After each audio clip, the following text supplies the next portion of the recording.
Hey friends, it's Rachel. Welcome back to my channel. If you're new here, my name is Rachel Terry and I am the author of 5 fantasy books. Information will be in the description box down below if you're interested. It has been so long since I've just kind of updated you guys on what's been going on, so I thought why not do that in this video. And I also have something kind of exciting to talk about.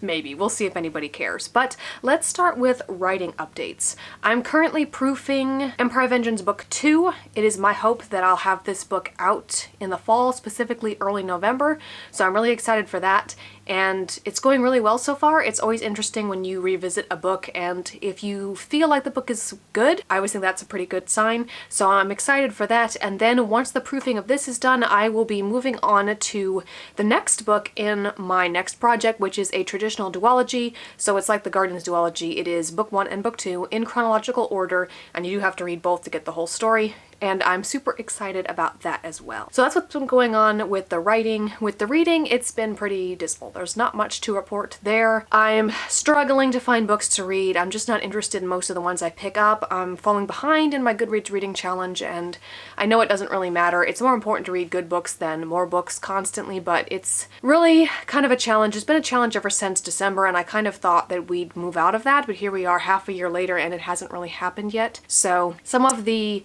books that were my most anticipated reads of the year have been utter disappointments, and that's been really hard as well. So I don't have anything really good to report on that front. Most of the books that I've read this year that I've liked have been continuations of series that I've already started, and while nothing is safe, you can always find a book that you thought you'd like that you'd end up hating. This is about as close to a guaranteed good read as I can get. So those are more or less the only books that I've been enjoying this year, which is disappointing, but if I do find one that I happen to like, I will be sure to come back here and do a review on it if I feel like I have anything meaningful to say. So that's really all that's been going on with me, other than the big update thing that I want to talk about, and that is I went on vacation in April and I went on a tornado tour. I've got my shirt, not that you can really see it, but yeah, it was really exciting and I'm going to talk about it. I don't know if anybody cares, I don't know if this is interesting to other people, but it's interesting to me. So if you want to learn about it, let's talk about it. Bit of a background here. When I was a kid, tornadoes terrified me. I thought that if there was a tornado warning, it meant that there was a tornado on the ground, possibly heading in your direction. That's not true. Just because there's a warning, that doesn't mean that there is a confirmed tornado on the ground, but you should still respect the polygon. However, as a child, this is what I believed, and I was terrified of tornadoes. I watched a 3-hour documentary by Reader's Digest called Nature's Rage that covered pretty much every weather and natural disaster event you can think of, and it scarred me for life. And of course, the first section that it talked about was tornadoes, so the first 15 minutes or so was just about tornadoes, and it scarred me for life. It scarred my brother for life. We can still quote it to this day, and we kind of laugh about it now, but it was a pretty big deal at the time. So tornadoes terrified me as a child. Fast forward many years later, at the beginning of 2022, I came upon this news article talking about the Mayfield, Kentucky tornado that hit at the end of 2021 in December, and the article mentioned that this YouTuber, whose channel is called Ryan Hall Y'all, was being credited for helping get the word out about the tornado in real time and possibly saving lives.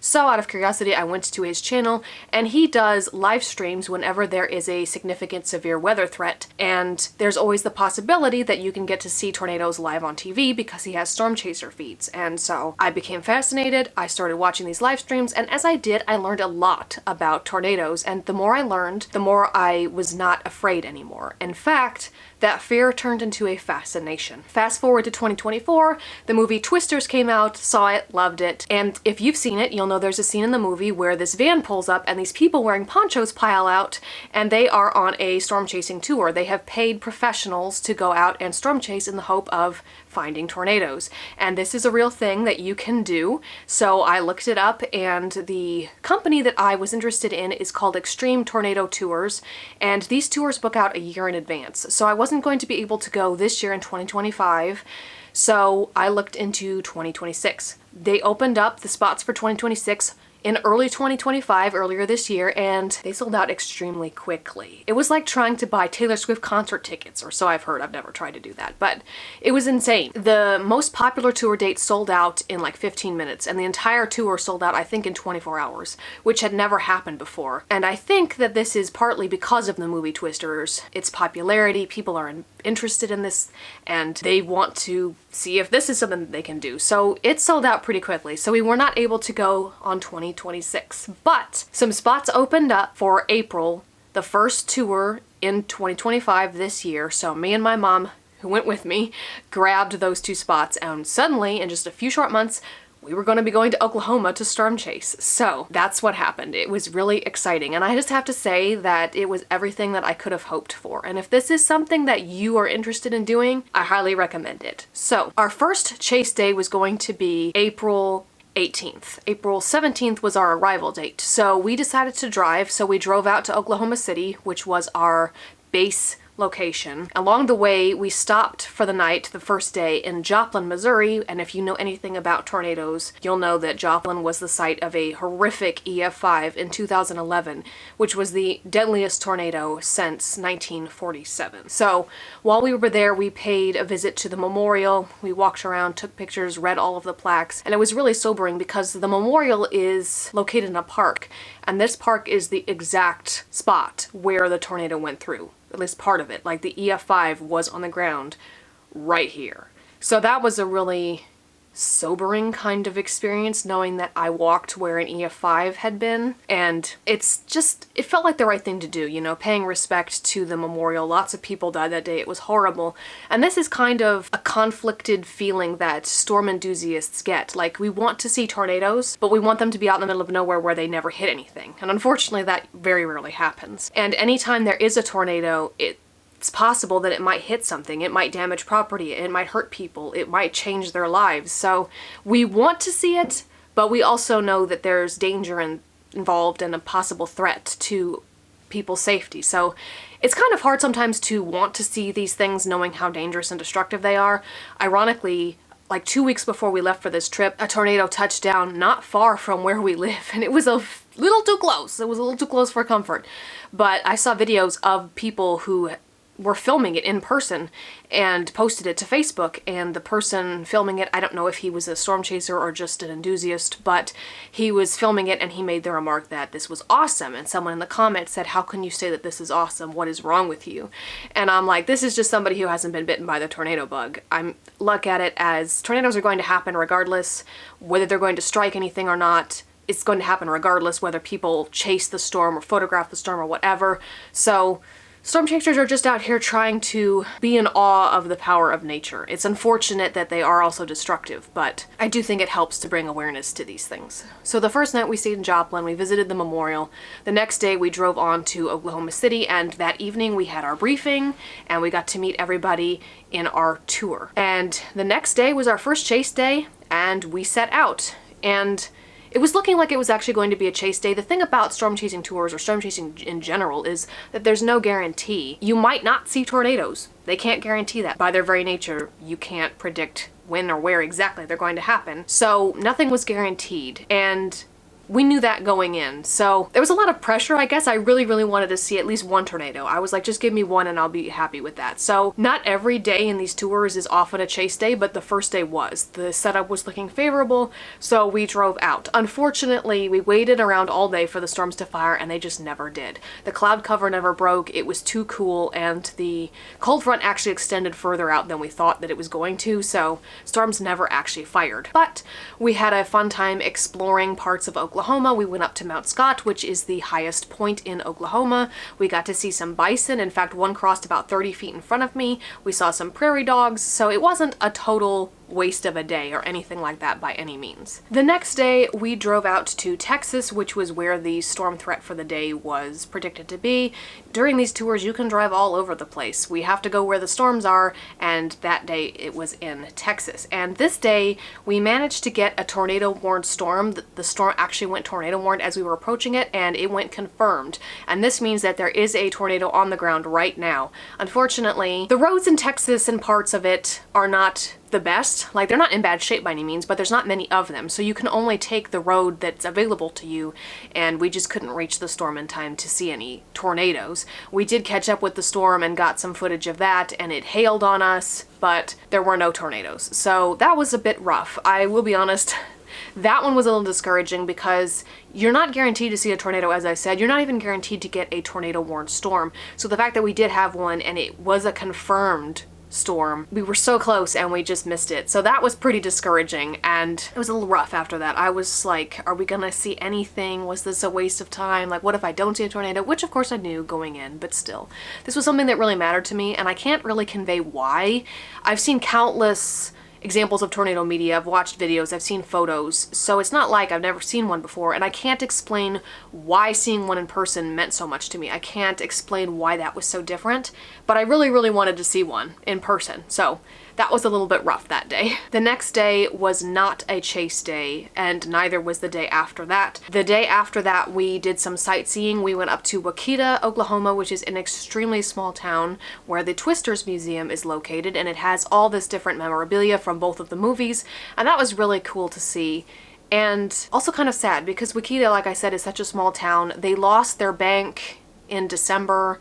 They lost their like general store in June. There's just not that much left, and I thought I lived in a small town, honestly, but driving through these areas in Texas and Oklahoma, there are some really, really, really small areas, and I realized that the town that I live in is not as unusual or uncommon as I thought it was. There's lots of areas out there like that. So that day we also stopped in El Reno. We went through El Reno on our way to Waukeeta. El Reno, again, if you're familiar with tornadoes, El Reno is basically infamous with big, bad, nasty tornadoes. There was one in 2011 that was an EF5. I became familiar with that tornado because we had a discussion at the dinner table once about what the heaviest item a tornado could lift was, and my brother did not believe that a tornado, even an EF5, could lift a train locomotive. So, me being me, I googled what the heaviest item a tornado ever lifted was, and the 2011 El Reno Piedmont EF5 did not lift, but it rolled an oil rig that weighed 800 million tons. That was a monster. The other infamous El Reno tornado, of course, is the 2013 El Reno tornado. This was officially rated EF3 because it really didn't do that much damage, thankfully. It missed the town. If it hadn't, it would have been damage like you would not believe, because the wind speed alone, this was an EF5. The rating's not based on wind speed, it's based on damage. This was the first tornado that claimed the lives of storm chasers, so we visited the memorial on our way through town. The storm chasers who tragically perished in this tornado were Tim and Paul Samaras and Carl Young. I actually read a book last year about Tim Samaras. It was a biography. It's called The Man Who Caught the Storm, if you're interested in checking that out. He was a great scientist, and both science and the storm chasing community lost some great minds that day. It was nasty, it was a terrible setup, it was a tornado that was unlike any other, and no one, honestly, no matter how skilled, should have been out chasing that day. Unfortunately, they were going to be chasing lightning instead of tornadoes that day, but the setup was just too good to pass up, so when they saw what the setup was looking like that day, they decided, let's go chase tornadoes, and they were in a small Chevy Cobalt that day, but it really didn't matter what vehicle you were in. That storm was a monster. It was over 2 miles wide. It's still, to this day, the widest tornado on record. It was massive. The tornadic winds extended further out from the main circulation, so you could easily be caught up in tornadic winds without realizing it because the thing was just so big. It looked like the entire mesocyclone had descended to the ground, and it also moved erratically. It was not predictable. It didn't really follow any of the normal rules. So we visited the memorial there on our way through El Reno. We ate lunch in El Reno, which is rumored to be the place that created the onion smash burger, apparently. So we had one at Sid's, and it was pretty good, and we ate it outside while we watched these crazy grackles. I had never seen these grackles before. We have them where I live, but not these kind. They make really strange noises. They sound like air coming out of balloons, and sometimes children playing. So they were just flying all over the place while we ate at this restaurant. And then we continued on to the Twisters Museum. The day after that, the plan was to head back to Texas, potentially all the way down to the Mexico border. We really didn't know.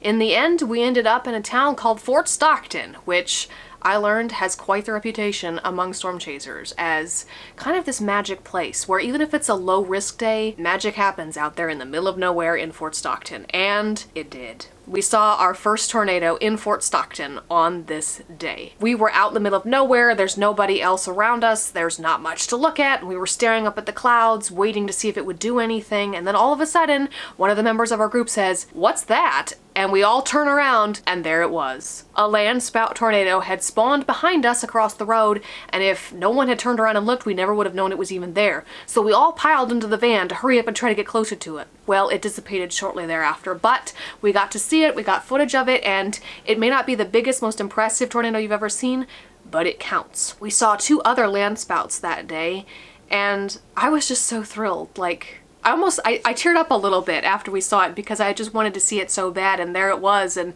the tour wasn't over. Of course, we had the chance to see more of them after that, and it was so cool that it was there. And a lot happened that day. We had lightning, we got rained on by a supercell, we got buffeted completely by the inflow. That was like some strong, like 35 to 40 mile per hour inflow. We got to see a rainbow, and we had massive hail that we narrowly avoided. That was about baseball sized. It wasn't quite that big by the time we got back there, but it had melted slightly by the time it was safe to go back and pick it up. So got to hold some hailstones, the biggest ones I've ever seen in my life. And unfortunately, they seem to have blown out the windshields of some truckers we passed along the road. We avoided the hail, but it was close. The next day, the risk area was in the same exact place, over Fort Stockton. And this happened for like a week straight, where it was just in the same place. And there were no tornadoes that day. We got to see some more supercells. It was more of a light show than anything.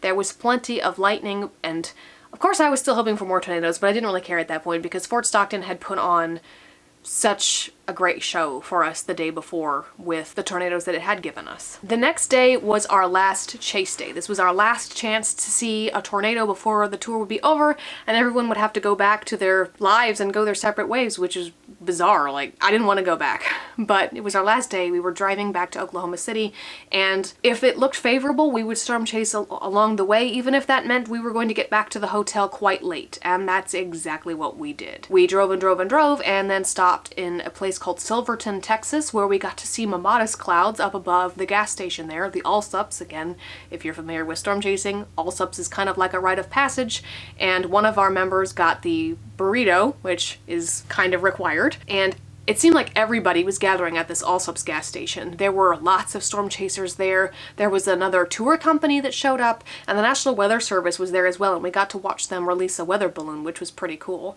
And we waited to see if the storms would fire, and then we all set out, and it was like a conga line of storm chasers. They were just everywhere. And on this tour, we actually got to see the Dominator 2 or 3 times, I think. And again, if you're familiar with storm chasing, you know the Dominator is a good sign to see if you're hoping to see severe weather, because it is a specialized vehicle that has been reinforced to drive into tornadoes, basically. It should hold up to that. I wouldn't want to drive into an EF5 with one, but if you see the Dominator, you know you're in a good spot. So it was crazy. We saw somebody storm chasing in a Corvette one day. We saw somebody storm chasing this day in a green repurposed fire truck. I have questions, and I have no answers. They had a tornado painted on the back of it. It was extremely loud, even with the windows of the van up, and it was also very slow. Luckily they turned. They weren't going the same direction we were, but I have no idea who these people were or what they were really doing, but they also had the back of it filled with water. There was like a water tank in the back, and I have questions. But anyway, this was our most successful chase day to date. We got to watch a complete life cycle of a tornado. We got to watch it form right in front of us, starting with the funnel, and we watched it as it extended all the way down. We were all silently rooting for it, because even if you have a funnel, that doesn't mean that it's going to come all the way down. It's actually extremely difficult for a tornado to condense fully, and you have to watch the ground, because sometimes it can be on the ground rotating, doing damage, but the funnel hasn't condensed fully, so it doesn't look like it's connecting, but it actually is on the ground. But just because there's a funnel doesn't mean it's going to actually make contact with the ground, but this one did. It came all the way down. We got to watch it for a few minutes, and then it just roped out and dissipated. So that was really cool. That one was my favorite. It was the most photogenic, and to see it from beginning to end was pretty cool.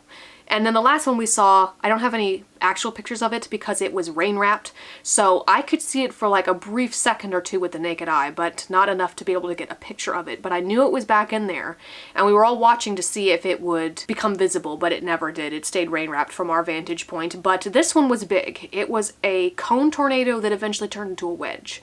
So that one was big. I don't know what it was rated. I don't know if it did any damage, but I do wish the rain hadn't obscured it, because that one would have been pretty cool to see. So we ended the day with quite a nice lightning show, and then it was on the road again back to the hotel, and we didn't make it back until like 2 in the morning.